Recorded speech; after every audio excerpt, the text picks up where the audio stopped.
Hello everyone, আসসালামু আলাইকুম। সবাই কেমন আছেন? আশা করি ভালো আছেন। তো আমি আলহামদুলিল্লাহ ভালো আছি। তো আজকে আপনাদের জন্য নিয়ে এসেছি একটা নতুন ব্লগ। আমি এখানে রেডি হয়ে আজকে আমি ফারাবির নানুর বাড়িতে যাব। তো ওর নানুর বাড়িতে যাওয়ার জন্য আমি একটু আস্তে আস্তেই রেডি হচ্ছি, কারণ আমার বোন আর বোনের জামাই আসবে। ওরা রামগঞ্জ আসবে। তো আমিও ওখানে যাব, মানে বাজার করব, কিছু বাজার আছে।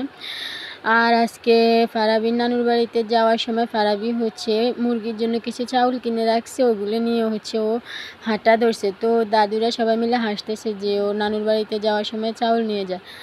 তো আজকে আমার ছেলেটা আমাকে একটুও কষ্ট দেয় নাই। ওকে আমি সব সময় কোলে নিয়ে হাঁটতে আমার অনেক কষ্ট হয়, যেহেতু বাচ্চার মা।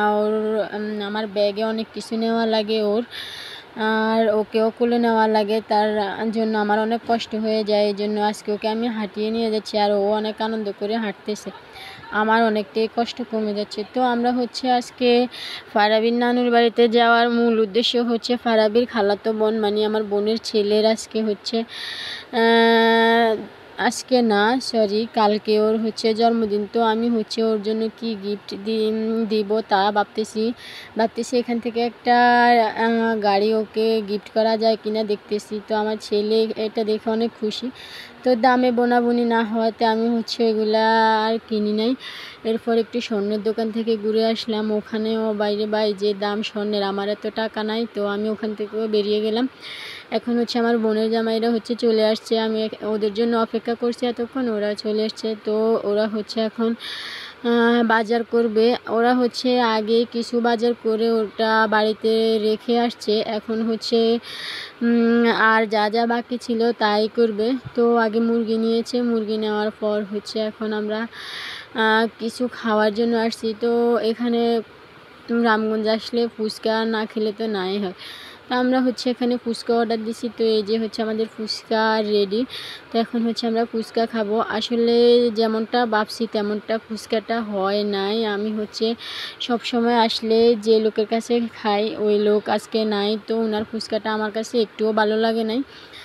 তো ওখান থেকে বেরিয়ে আমরা মোহাম্মদিয়া হোটেল অ্যান্ড চাইনিজ, যেখানে আমি প্রায় সময় যাই। আমার অনেক ভিডিওতে আপনারা দেখছেন যে আমি মোহাম্মদিয়া হোটেল অ্যান্ড চাইনিজে যাই, ওখানে খাওয়া দাওয়া করি। আমার সবচাইতে বেস্ট মনে হয় ওটাই আমার কাছে। তো আমরা এখন চাইনিজে যাব। আজকে হোটেলে না গিয়ে আমরা চাইনিজটাতে আজকে প্রবেশ করলাম। তো এখানে আমরা কি খাবো তা নিয়ে তিনজন মিলে ডিসকাস করছি যে কি খাওয়া যায়। পরে এখানে একটু ভিডিও করলাম, একটু বসলাম, এসির বাতাস খেলাম, আমার ছেলেকে নিয়ে একটু দুষ্টামি করলাম। ও ফুচকার দোকান থেকে চামচটা হাতে করে নিয়ে আছে। তো আবার এটা রেস্টুরেন্টে রাখিও চলে গেছে। তো আমরা ফালুদা অর্ডার করছি আর চা। তো এই যে ফালুদাগুলি সত্যি অনেক মজার। আর আমার কাছে তো অলওয়েজ ভালো লাগে মোহাম্মদিয়া সবগুলা খাবারে, শুধু ফালুদা না, আমার সবগুলা খাবারে এখানের অনেক প্রিয়। তো আমি এখানে ফালুদাটা সবাই মিলে খাওয়ার জন্য আমি ভাগাভাগি করে দিতেছি, আর সত্যি অনেক ভালো লাগতেছে। তা আমার ছেলেকে আমি একটু মুখে দিচ্ছি যে খায় কিনা। তো ও একটুও খেতে চায় না। ও আইসক্রিম ফ্লেভারটা একটু পছন্দ করতেছে। তো আইসক্রিমটাও একটু খাচ্ছে। ও অতটা ফালুদা পছন্দ করে না, যেহেতু এটা তো ফল আছে। আমার ছেলে কোনো ফলে খায় না। তো ওকে আমি একটু একটু করে মুখে দিচ্ছি। আর কি আর বলবো, আমার বোনকে বলছি কেমন লাগে, ও বলছে না সত্যি অনেক মজা হয়েছে। তো ওখান থেকে আমরা খেয়ে দিয়ে আমার মায়ের জন্য আমরা বাড়িতে চাপ অর্ডার করছিলাম, চাপ নিয়ে যাব। তো ওখানের কাজ সেরে আমরা কেকের জন্য এই দোকানটাতে আসলাম। তো কেকও পছন্দ করে নিয়েছি, একটা কেক এবং মিষ্টি। তো ভাইয়ার হাতে আমরা কেকের উপরে আমাদের বার্থডে বয়ের নামটাও লিখে নিয়েছি। আর এই ভাইয়ার হাতের লেখাটা না অনেক অনেক সুন্দর, যা বলে বোঝানোর মতন। আমার কাছে সত্যি খুব ভালো লাগছে। তো সর্বশেষে আমরা এবার বাড়ি চলে যাচ্ছি। এই আমাদের বাড়ি যাওয়ার। তো বাড়ি আসার পর আমার বোন জামাই আগে ওরা যা মুদি বাজারগুলো করে রাখছে ওগুলো আমাকে সবগুলো দেখাচ্ছে যে সবগুলো ঠিক আছে কি না। তো আমি দেখতেছি না সবগুলোই ঠিক আছে, আর বলতেছি যা যা লাগে পরে আনবো। তো এই যে আমরা যখন মোহাম্মদিয়া থেকে চাপ নিয়ে আসছি, আর মাকে বলছি মা আজকে হচ্ছে রুটি আনবো না।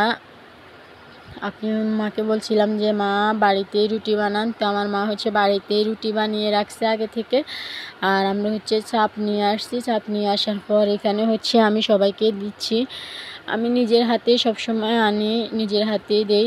আমি হচ্ছে এখানে সবাইকে সবার প্লেটে দিতেছি। আর এই হচ্ছে আমাদের খাওয়া দাওয়ার পর্ব শেষ। তো আজকে এই পর্যন্তই। সবাই ভালো থাকবেন, আল্লাহ হাফেজ। আর আমার জন্য বেশি বেশি দোয়া করবেন, আমার এই ছোট্ট চ্যানেলটার জন্য একটু বেশি বেশি দোয়া করে দিবেন। আল্লাহ হাফেজ, সবাই ভালো থাকবেন।